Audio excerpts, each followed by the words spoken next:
బెంగాల్, బీహార్, ఒరిస్సా ఈ మూడు ఆక్రమించుకుంటాం అన్నటువంటి బంగ్లాదేశీ ముస్లిం నాయకుల యొక్క డిమాండ్ సాధ్యమా?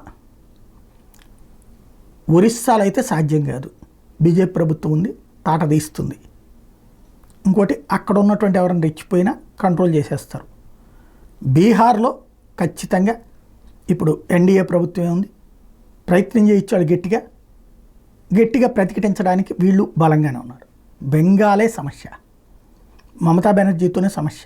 ఎందుకంటే బంగ్లాదేశీయులు అత్యధికంగా సెటిల్ అయిపోయి అసలు భారతీయులు అక్కడ తగ్గిపోయినటువంటి సంఖ్య అక్కడే కనబడుతుంది, ఒక్క బెంగాల్లోనే కనబడుతుంది.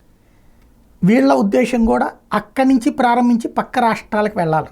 ఇప్పటికే ఒక రకంగా వాళ్ళ చేతిలోకి వెళ్ళిపోయింది బెంగాల్. ఇప్పుడు అందుకనినే దేశభక్తి స్టేట్మెంట్లు ఇస్తోంది మమతా బెనర్జీ. కాకపోతే ఆవిడ చేతిలో ఉందా?